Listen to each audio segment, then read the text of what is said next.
പ്രിയപ്പെട്ട പ്രേക്ഷകരെ, സർക്കാരുകൾ എന്നത് തുടർച്ചയാണ് എന്നും ഒരു സർക്കാരിൻ്റെ കാലഘട്ടത്തിലെ പ്രവർത്തനങ്ങളുടെ തുടർച്ചയായാണ് അടുത്ത സർക്കാരുകൾ പ്രവർത്തിക്കുക എന്നൊക്കെ നമ്മൾ ആവർത്തിച്ച് കേൾക്കാറുള്ളതാണ്. കേരളത്തിൻ്റെ രാഷ്ട്രീയ ചരിത്രം പരിശോധിച്ചാൽ എപ്പോഴും ഇടത് വലത് മുന്നണികൾ മാറി മാറി ഭരണത്തിലേറുന്ന സാഹചര്യമാണുള്ളത്. പിണറായി വിജയൻ സർക്കാരിൻ്റെ കാലഘട്ടത്തിലായിരുന്നു അതിന് മാറ്റം ഉണ്ടായിരുന്നത്. ഈ സർക്കാരുകൾ മാറി വരുമ്പോഴുണ്ടാകുന്ന പ്രധാനപ്പെട്ട ഒരു നീക്കങ്ങളിൽ ഒന്ന് എന്നത് ഉദ്യോഗസ്ഥ തലത്തിലുണ്ടാകുന്ന വലിയ അഴിച്ചുപണികൾ ആണ്. അത് മികവിൻ്റെ മാത്രം അടിസ്ഥാനത്തിലല്ല, രാഷ്ട്രീയ താല്പര്യങ്ങൾ കൂടി കണക്കിലെടുത്താണ് പലപ്പോഴും ഈ ഉദ്യോഗസ്ഥ തലത്തിലുള്ള മാറ്റങ്ങൾ എന്ന് നമുക്കറിയാം. അത് ചിലപ്പോഴെങ്കിലും വലിയ തോതിലുള്ള ഉദ്യോഗസ്ഥ സർക്കാർ ഏറ്റുമുട്ടലിന് വഴിയൊരുക്കാറുണ്ട്. ചിലപ്പോൾ അത് നിയമപരമായ പോരാട്ടത്തിലേക്ക് കൂടി കടക്കാറുണ്ട്.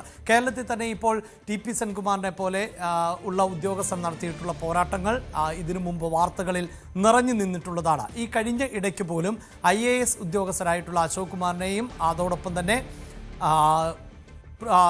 പ്രശാന്ത് IASനെയും ഒക്കെ സർവീസിലേക്ക് തിരികെ എത്തിച്ചത് അതും വലിയ തോതിൽ വാർത്തയിൽ ഇടം നേടിയിരുന്നു. എന്നാൽ VD സതീശൻ സർക്കാർ അധികാരത്തിലേറിയതിനു ശേഷമുള്ള ഒരു ഉദ്യോഗസ്ഥ പോരിന് തുടക്കം കുറിക്കുന്നത് തീർച്ചയായും ഡോക്ടർ റീനയുടെ ഭാഗത്ത് നിന്ന് ആണ് എന്നതാണ് നമുക്ക് എടുത്തു പറയേണ്ടത്.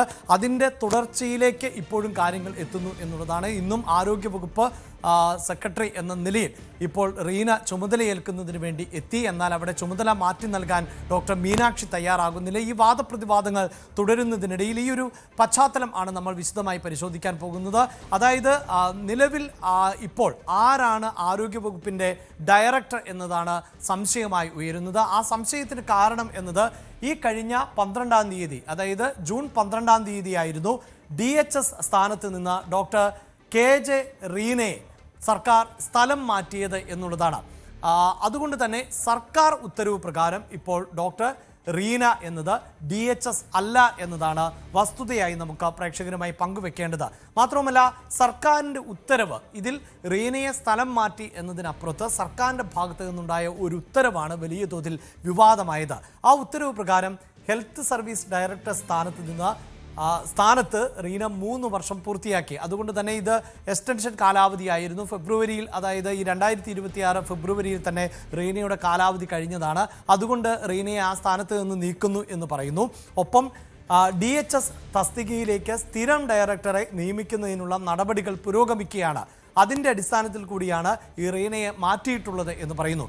എന്നാൽ സർക്കാരിൻ്റെ ഭാഗത്ത് നിന്ന് ഉണ്ടായ ഒരു പിഴവ് എന്നത്, അല്ലെങ്കിൽ ഉത്തരവിൻ്റെ പിഴവ് എന്നത്, പകർച്ചവ്യാധികളുടെ സമയത്ത് റീന 15 ദിവസത്തെ അവധി ആവശ്യപ്പെട്ടു.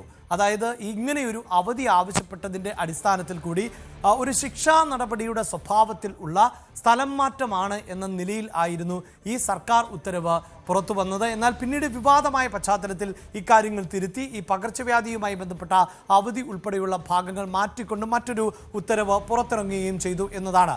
ഇവിടെ ഇപ്പോൾ ഈ അഡീഷണൽ ഡയറക്ടറായിട്ടുള്ള ഡോക്ടർ മീനാക്ഷിയാണ് നിലവിൽ ഈ ഡയറക്ടർ സ്ഥാനത്ത് പദവി വഹിക്കുന്നത്. അവർ ഫാമിലി വെൽഫെയറിൻ്റെ അഡീഷണൽ ഡയറക്ടർ ആയിരുന്നു എന്നതാണ്. അതേസമയം റീനയാകട്ടെ Ernakulam public health laboratory director എന്ന പദവിയിൽ ആണ് ഇപ്പോൾ തുടരുകയും ചെയ്യുന്നത്.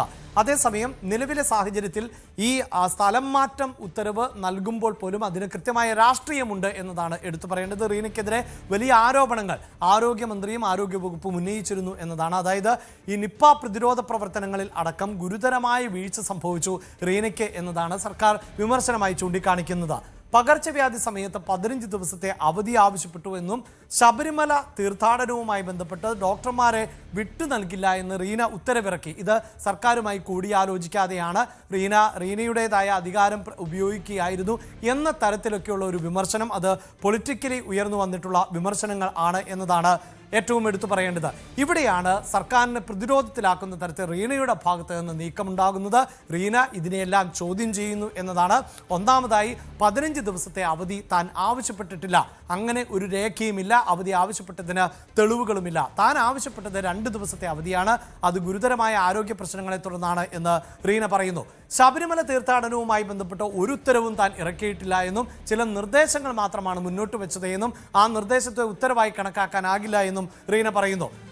മാത്രവുമല്ല, സ്ഥലം മാറ്റം നടത്തുമ്പോൾ അതിന് ചില നടപടിക്രമങ്ങൾ പാലിക്കേണ്ടതുണ്ട്. അത്തരം നടപടിക്രമങ്ങൾ ഒന്നും പാലിക്കാതെയാണ് സ്ഥലം മാറ്റിയത് എന്ന് പറയുന്നു. മാത്രവുമല്ല ഏറ്റവും പ്രധാനപ്പെട്ട ഒരു ആരോപണം, വളരെ ഉയർന്ന ഒരു പോസ്റ്റിൽ ഇരിക്കുന്ന സർക്കാർ സേവനം ചെയ്യുന്ന ഒരു ഉദ്യോഗസ്ഥയെ സ്ഥലം മാറ്റുമ്പോൾ ആ ഉത്തരവിൽ തനിക്കെതിരെ വ്യക്തിഹത്യ നടത്തുന്ന പരാമർശം നടത്തിയിരിക്കുന്നു എന്നതാണ് റീന ഗുരുതരമായ ഒരു വിമർശനം ഉന്നയിക്കുന്നത്. എന്തു തന്നെയാണെങ്കിലും റീന തന്നെ സ്ഥലം മാറ്റിയ നടപടിക്കെതിരെ ട്രൈബ്യൂണലിനെ സമീപിക്കുകയുണ്ടായി. ആ ട്രൈബ്യൂണലിൽ നിന്ന് റീനയ്ക്ക് അനുകൂലമാകുന്ന ഒരു ഉത്തരവാണ് കേരള അഡ്മിനിസ്ട്രേഷൻ ട്രൈബ്യൂണൽ ഇപ്പോൾ ഈ സ്ഥലം മാറ്റ ഉത്തരവ് സ്റ്റേ ചെയ്തിരിക്കുന്ന പശ്ചാത്തലം ആണ് ഉള്ളത്. 18-ാം തീയതിയാണ് 18/6/2026 ഈ സ്റ്റേ ചെയ്തുകൊണ്ടുള്ള നടപടി ഉണ്ടായിട്ടുള്ളത്. അതാണ് യഥാർത്ഥത്തിൽ ആരാണ് ഇപ്പോൾ ആരോഗ്യവകുപ്പിൻ്റെ ഡയറക്ടർ എന്ന സംശയം ഉയർത്തുന്നത്. റീന തൻ്റെ സ്ഥലം മാറ്റം സ്റ്റേ ചെയ്ത സാഹചര്യത്തിൽ റീനയ്ക്ക് അവകാശപ്പെടാൻ സാധിക്കുന്നത് താനാണ് ഇപ്പോഴത്തെ ആരോഗ്യവകുപ്പിൻ്റെ ഡയറക്ടർ. അതുകൊണ്ടാണ് റീന ചുമതലയേൽക്കുന്നതിന് വേണ്ടി എത്തുന്നത്. കഴിഞ്ഞ ദിവസം എത്തിയിരുന്നു, ഇന്നും റീന എത്തുന്ന സാഹചര്യം ആണ് ഉള്ളത്. അതേസമയം നേരത്തെ ഞാൻ സൂചിപ്പിച്ചു കഴിഞ്ഞു, സർക്കാരിൻ്റെ ഇപ്പോഴത്തെ നോമിനി എന്നത് ഡോക്ടർ മീനാക്ഷിയാണ്. മീനാക്ഷി ആകട്ടെ ആ ചുമതലയിൽ നിന്ന് ഒഴിഞ്ഞു പോകാൻ തയ്യാറാകുന്നുമില്ല, ആ കസേര വിട്ടുകൊടുക്കുന്നില്ല. അങ്ങനെയുള്ള കസേരകളിയാണ് ഇപ്പോൾ തുടരുന്നത്. ഇനി ഇതിൽ നിയമപരമായ ഒരു പോരാട്ടം റീനയുടെ ഭാഗത്ത് നിന്ന് തുടരും എന്നതിൽ തർക്കമില്ല. അതിനെ സർക്കാർ ചലഞ്ച് ചെയ്യും. അങ്ങനെ ഹൈക്കോടതിയിലെത്തി ഹൈക്കോടതി ആർക്ക് അനുകൂലമാകുന്ന നിലപാട് സ്വീകരിക്കും. അതിന് വിയോജിപ്പുണ്ടെങ്കിൽ റീന തീർച്ചയായും മേൽക്കോടതിയിലേക്ക് പോകാം, സർക്കാർ മേൽക്കോടതിയിലേക്ക് പോകാം. അങ്ങനെ ഒരു വലിയ നിയമ പോരാട്ടത്തിനുള്ള സാധ്യത കൂടിയാണ് ഇവിടെ ആരംഭിച്ചിരിക്കുന്നത് എന്നതാണ് എടുത്തു പറയേണ്ടത്. അതേസമയം തന്നെ ഈ അഡ്മിനിസ്ട്രേഷൻ ഇതുമായി ബന്ധപ്പെട്ട്, അതായത് ആരോഗ്യവകുപ്പിലെ ഡയറക്ടർ സ്ഥാനത്തെ ചൊല്ലിയുള്ള കസേരകളി തുടരുന്ന സാഹചര്യമാണ് ഉള്ളത്. ഇന്നും അത്തരത്തിൽ ചുമതലയേൽക്കുന്നതിന് വേണ്ടി റീന എത്തിയ പശ്ചാത്തലം ഉണ്ടായിരുന്നു. അതോടൊപ്പം ഈ നിപ്പ ഉൾപ്പെടെയുള്ള കാര്യങ്ങളിൽ വീഴ്ച സംഭവിച്ചു എന്ന് ആരോഗ്യമന്ത്രി കുറ്റപ്പെടുത്തുമ്പോൾ തൻ്റെ ഭാഗത്തൊരു വീഴ്ചയും ഉണ്ടായിട്ടില്ല. നിപ്പ ഫലം പുറത്തു വന്ന ഉടനെ തന്നെ ഇക്കാര്യം അറിയിച്ചിരുന്നു. കമ്മ്യൂണിക്കേഷൻ ഗ്യാപ്പ് ഉണ്ടായിട്ടുണ്ടാകാം, അതിന് താനല്ല ഉത്തരവാദി എന്നുകൂടിയാണ് റീന പറയുന്നത്. നിർണായകമാകുന്ന യോഗങ്ങൾ ഇപ്പോൾ ചേർന്നുകൊണ്ടിരിക്കുകയാണ്. എന്തായാലും താൻ ആ യോഗമൊന്നും അലങ്കോലപ്പെടുത്താനില്ല എന്നുകൂടിയാണ് റീന പറഞ്ഞത്. സീറ്റ് എന്ന് വെച്ചാൽ എനിക്ക് ഏതെങ്കിലും ഒരു പർട്ടിക്കുലർ സീറ്റിൽ ഇരുന്ന് ജോലി ചെയ്യുന്ന ശീലം പണ്ടുമില്ല, ഇപ്പോഴും ഇല്ല. ഈ ഓഫീസിലെ ക്ലർക്കുമാരുടെ സീറ്റിൽ ഞാൻ ഇരുന്നിട്ടുണ്ട്, മറ്റുള്ള ഉദ്യോഗസ്ഥന്മാരുടെ സീറ്റിൽ ഞാൻ ഇരുന്നിട്ട് എനിക്ക് എവിടെയെങ്കിലും ഇരിക്കാൻ ഇടയുണ്ടെങ്കിൽ എന്റെ കുറേയധികം പെൻഡിങ് വർക്കുകളുണ്ട്, അത് ഞാൻ തീർക്കും. തീർച്ചയായും ഞാൻ തള്ളിക്കയറാൻ ഉദ്ദേശിച്ചിട്ടില്ല. ഇപ്പോ മറ്റൊരാളാണ് DHS എന്ന് ഗവൺമെന്റ് പറയുന്നു, ആ DHSനോട് നിർദ്ദേശങ്ങൾ ഉണ്ടാവും. അപ്പോൾ എനിക്ക് ഇപ്പോഴുള്ള ഏറ്റവും ഒരു അസന്നിഗ്ധ ഘട്ടമാണ് ആരോഗ്യവകുപ്പിനെ സംബന്ധിച്ചിടത്തോളം. ആ സമയത്ത് ആരോഗ്യവകുപ്പിന്റെ പ്രവർത്തനങ്ങൾ മുമ്പോട്ട് പോകണം എന്നാണ് ഞാൻ ആഗ്രഹിക്കുന്നത്. അതുകൊണ്ട് അതിനൊരു കല്ലുകടിയായിട്ട് ഇടയിൽ കയറി കുത്തിത്തിരിയാൻ ഞാനില്ല. എനിക്ക് ഇഷ്ടംമാരെ പെൻഡിങ് വർക്ക് ഉണ്ട്, ആ വർക്ക് എനിക്ക് പൂർത്തിയാക്കുക എന്നുള്ളതാണ് എന്റെ. തീർച്ചയായും ആരോഗ്യവകുപ്പ് എന്ന് പറഞ്ഞാൽ നീണ്ടു പരന്നു കിടക്കുന്ന ഒരു വകുപ്പാണ്. അതിനകത്ത് ഏതൊരു പ്രവർത്തകനും ചെയ്യുന്ന ഏതൊരു ചെറിയ ജോലിയും വളരെ ഇമ്പോർട്ടന്റ് ആണ്. DHS എന്ന് പറഞ്ഞ ഒരു പോസ്റ്റ് എന്ന് പറഞ്ഞാൽ കോർഡിനേഷൻ ആൻഡ് സപ്പോർട്ടാണ്. ഇവിടെ ഓരോ വിഭാഗത്തിനും ഓരോ ഡോക്ടേഴ്സ് ഉണ്ട്, ഓരോ അഡീഷണൽ ഡയറക്ടർമാരുടെ കീഴിലാണ് ഓരോ പ്രവർത്തനങ്ങളും നടക്കുന്നത്. അത് ഏകീകരിക്കാൻ ആരെങ്കിലും ഒരാൾ ഏകീകരിക്കുന്നുണ്ട്. ഇപ്പോൾ ഓരോ ചുമതല കൊടുത്ത് അവർ ഏകീകരിക്കുന്നുണ്ട്.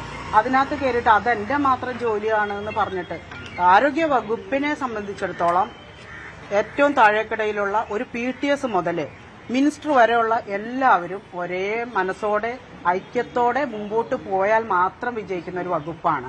നാളെ ഇതുവരെയുള്ള ആരോഗ്യ വകുപ്പിന്റെ നേട്ടങ്ങളെല്ലാം തന്നെ അങ്ങനെ ഉണ്ടാക്കിയതാണ്, ഭാവിയിലും അങ്ങനെ ഉണ്ടാവും. ഞാൻ മരിച്ചു പോകാം, അല്ലേ, ഇവിടെ ഇരിക്കുന്ന ഓരോരുത്തരും മരിച്ചു പോകാം, പക്ഷെ സിസ്റ്റം വിൽ കണ്ടിന്യൂ. അതാണ് എന്റെ അഭിപ്രായം. കൂടുതൽ വാർത്തകൾക്ക് News 18 Keralam YouTube channel subscribe ചെയ്യുക.